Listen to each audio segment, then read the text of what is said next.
Hello, I'm reading Chapter 3 of Exercise Physiology, Theory and Application, Fitness and Performance. Chapter 3, page 49, Bioenergetics. Muscle cells store limited amounts of ATP. Therefore, because muscular exercise requires a constant supply of ATP to provide the energy needed for contraction, metabolic pathways must exist in the cells with the capability to produce ATP rapidly. Indeed, muscle cells produce ATP using a combination of three metabolic pathways that are activated at the beginning of muscle contractions: formation of ATP by phosphocreatine breakdown, formation ATP via the degradation of glucose or glycogen called glycolysis, and 3. Oxidative formation of ATP. Formation of ATP via the PC pathways, the phosphocreatine, and glycolysis does not involve the use of oxygen. These pathways are called anaerobic, without oxygen pathways. Oxidative formation of ATP by the use of oxygen is termed aerobic metabolism. A detailed discussion of the operation of the three metabolic pathways involved in the formation of ATP during exercise follows. Anaerobic ATP production. The simplest and consequently the most rapid method of producing ATP involves the donation of a phosphate group and its bond energy from PC to ADP to form ATP. So PC plus ADP forms ATP plus C. The reaction, let's see, so we're just really looking at, we need to look at that. The reaction is catalyzed by the enzyme creatine kinase. As rapidly as ATP is broken down to ADP plus a phosphate at the onset of exercise, ATP is resynthesized via the phosphocreatine reaction. However, muscle cells store only small amounts of phosphocreatine, and thus the total amount of ATP that can be formed via this reaction is limited. The combination of stored ATP and phosphocreatine, the PC, is called the Atp Pc System, or the phosphagen system. It provides energy for muscular contraction at the onset of exercise and during short-term high-intensity exercise, i.e. lasting fewer than 5 seconds.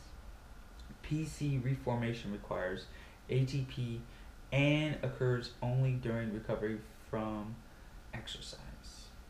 The importance of the Atp Pc system in athletics can be appreciated by considering short-term intense exercise such as sprinting 50 meters, high jumping, performing a rapid weightlifting move, or a football player racing 10 yards downfield.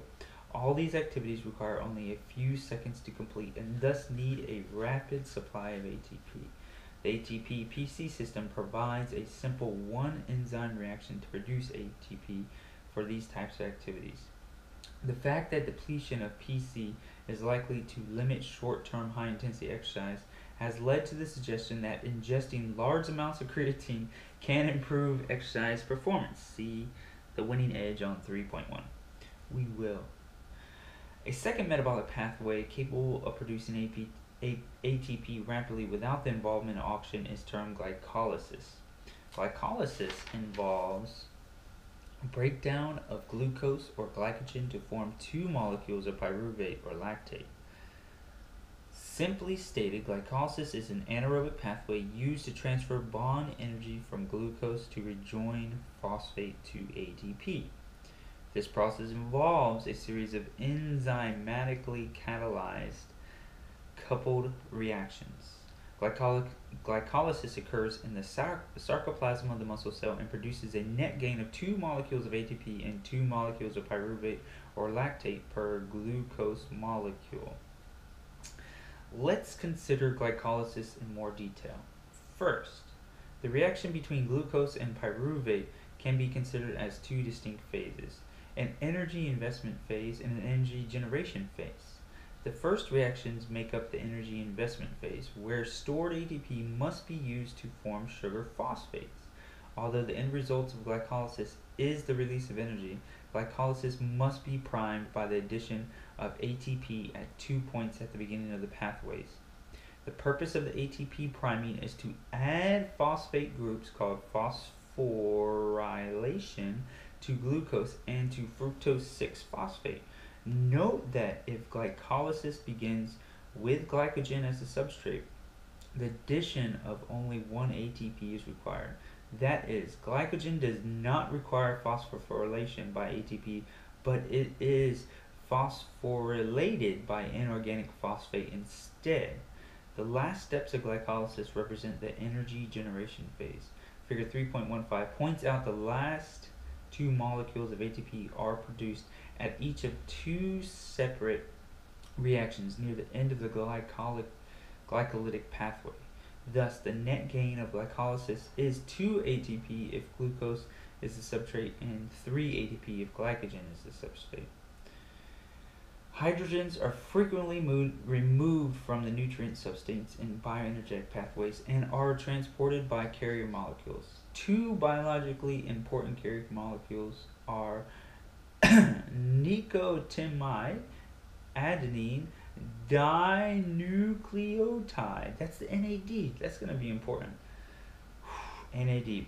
And flavin adenine dinucleotide, FAD. Both NAD and FAD transport hydrogens and their associated electrons to be used for later generation of ATP in the mitochondria via aerobic processes.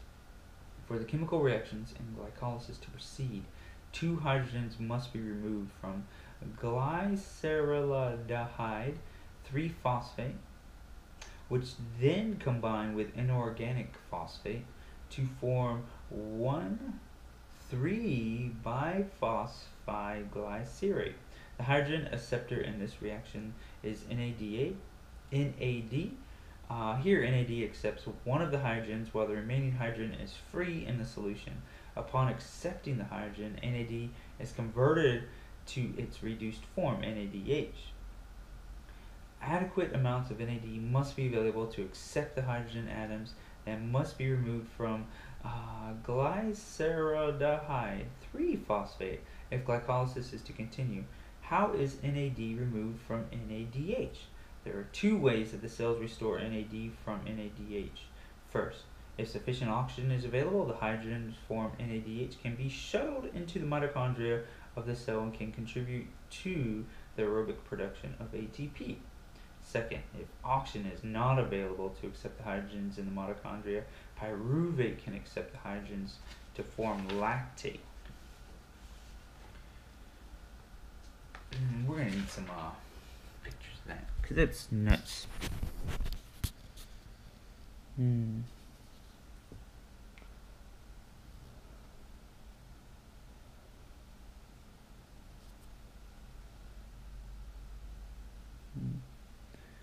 Alright, we're continuing on.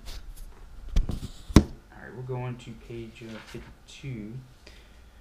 The enzyme that catalyzes this reaction is lactate dehydrogenase, LDH, with the end result being the formation of lactate and the reformation of NAD. Therefore, the reason for lactate formation in the recycling of NAD, i.e. NADH converted to NAD, so the glycolysis can continue. Again, glycolysis is the breakdown of glucose into pyruvate or lactate, with the net production of 2 or 3 ATP depending on whether the pathway began with glucose or glycogen, respectively. Figure 3.15 summarizes glycolysis in a simple flowchart. Glucose is a 6-carbon molecule, and pyruvate and lactate are 3-carbon molecules. This explains the production of 2 molecules of pyruvate or lactate from 1 molecule of glucose. Because oxygen is not directly involved in glycolysis, the pathway is considered anaerobic. However, in the presence of oxygen in the mitochondria, pyruvate can participate in the aerobic production of ATP. Thus, in addition to being an anaerobic pathway capable of producing ATP without oxygen, glycolysis can be considered the first step in the aerobic degradation of carbohydrates. This will be discussed in detail in the next session, aerobic ATP production. So here's a